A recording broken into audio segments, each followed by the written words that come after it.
अस्सलाम वालेकुम, आदाब, सत श्री अकाल। मैं शहाब अख्तर झरिया धनबाद झारखंड से शायरी का मुदीर। आज एनी फ्रैंक से मिलेंगे हम लोग। एनी फ्रैंक से एक मुलाकात होगी। The diary of a young girl, the diary of a young girl. Anne Frank की डायरी, the diary of a young girl मेरी पसंदीदा किताब है, जिसे ना जाने कितनी बार पढ़ चुका हूँ। पहले अंग्रेजी में और फिर हिंदी में।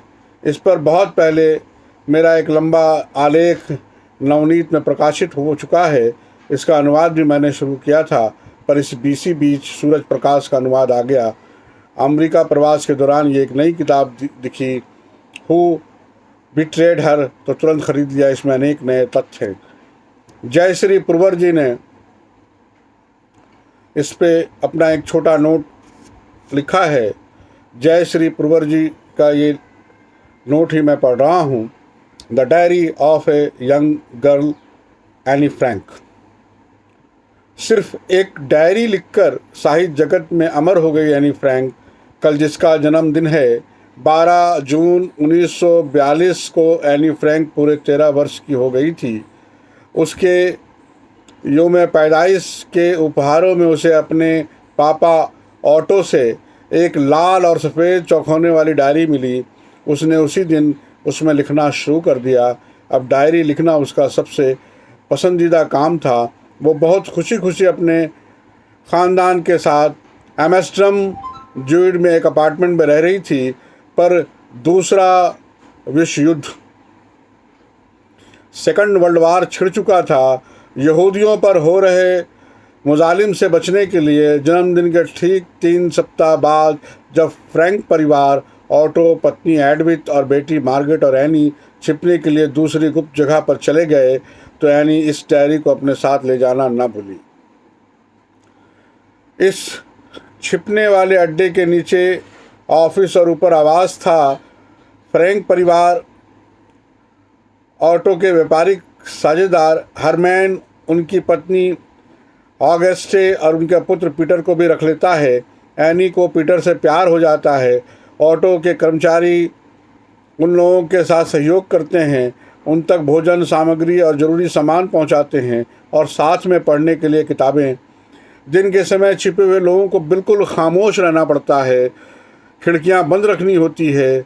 नीचे कायम वायर हाउस में काम कर रहे लोगों को बिल्कुल पता नहीं चलना चाहिए कि यहूदी गुप्त अड्डे में छुपे हुए हैं, यहूदी तहखाने में छुपे हुए हैं। वो सिर्फ रात और हफ्ते के बिना फुसफुसाए बात कर सकते थे और शौचालय में फलस चला सकते थे। एनी की डायरी में उस समय का माहौल का, यहूदियों पर अत्याचार, मुजालिम और दहशत भरी ज़िंदगी का सजीव वर्णन है। लेखन में एक छोटी सी लड़की की संवेदनशीलता और जागरूकता दर्शनीय है। डच भाषा में लिखित इस डायरी में वो साफ साफ कहती है कि मुझे अपनी माँ जैसी घरेलू ज़िंदगी नहीं बितानी है। 11 मई 1944 को लिखती है, मेरी सबसे बड़ी जो ख्वाहिश है वो पत्रकार और उसके बाद एक प्रसिद्ध लेखिका बनने की है। बातूनी, चुलबुली और तेज दिमाग की एनी खूब पढ़ती है और खूब लिखती भी है। उसके प्रेरणादायी थे उसके पिता ऑटो। पर दुर्भाग्यवश उनके साथ धोखा होता है। 4 अगस्त 1944 को छिपे हुए लोग गिरफ्तार हो जाते हैं। उन्हें नीदरलैंड्स में वेस्टरबार्क यातना शिविर में ले जाया जाता है। 3 सितंबर को उन्हें जर्मन अधिकृत पोलैंड में ऑस्विट्ज़ ब्रेकाना यातना शिविर में भेज दिया जाता है। यहाँ औरतें और मर्दों को अलग रखा जाता है। लंबे वक्त तक यातना शिविर में रहने के बाद जब जंग ख़त्म होती है और एक लंबी और तकलीफ़देह सफ़र शुरू होता है करते हुए, ऑटो जून 1945 को वापस एम्स्टर्डम लौटते हैं। वहाँ वो पुरानी सहयोगी मैप और जैन गेब्स के पास जाते हैं। वो जानते हैं कि उनकी पत्नी एडिथ नहीं रही, पर अभी अपनी बेटियों के बारे में उन्हें कुछ नहीं पता था। कुछ हफ्ते बाद उन्हें पता चलता है कि एनी और मार्गरेट भी शिविर में यातना सहते हुए गंभीर बीमारी से जूझते हुए मर चुकी हैं। उसके बाद में उन्हें एनी की डायरी देती है, जिसे उन्होंने इस परिवार की गिरफ्तारी के बाद से ही संभाल कर रखा था। सन 1952 में अंग्रेजी संस्करण Anne Frank the diary of a young girl के प्रकाशन के बाद एनी फ्रैंक और उसकी डायरी पूरी दुनिया में मशहूर हो जाती है। आज इस डायरी का 67 भाषाओं में अनुवाद हो चुका है। 67 भाषाओं में आज इस डायरी का 67 भाषाओं में अनुवाद हो चुका है। एनी की ज़िंदगी बताती है कि जीवन चाहे जितना छोटा हो, आदमी अपने काम से जीवित रह जाता है और जीने वाले दिनों की गिनती से नहीं। आज इस डायरी की 67 भाषाओं में अनुवाद हो चुका है। एनी की ज़िंदगी बताती है कि जीवन चाहे जितना छोटा हो, आदमी अपने काम से जीवित रह जाता है, जीने वाले दिनों में गिनती से नहीं। Anne Frank the diary of a young girl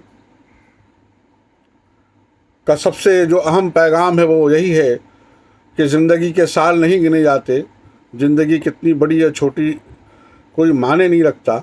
आपने उन वक्तों में क्या कुछ किया, ये सबसे अहम है।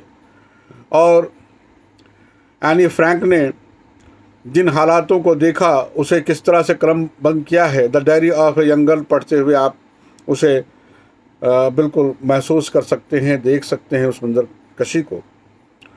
उसमें दो बातें और भी हैं कि जिन हालात में इन डायरियों को लिखा गया, वो हालात बेहद दिगरगों थे।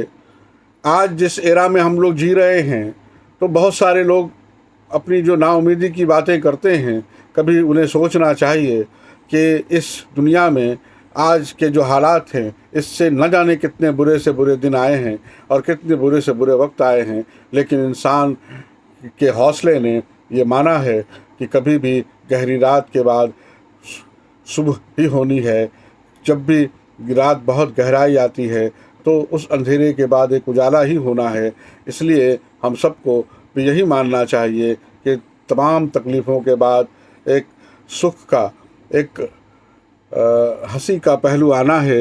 एक अच्छे बुरे वक्त के बाद एक अच्छे वक्त को आना है। इसलिए हमें पुरुमीद रहना चाहिए और ये जो दौर है ये भी गुज़र जाएगा और आने वाला वक्त बहुत अच्छा हो, खुशमय हो और बेहतर हो, ऐसी दुआ हम सब करें। आज के लिए बस इतना ही। एनी फ्रैंक को याद करते हुए, उनको सलाम करते हुए आज का ये नशिश यहीं बर्खास्त होती है। मैं शायरी का मुदीर शहाब अख्तर, झरिया, धनबाद, झारखंड से।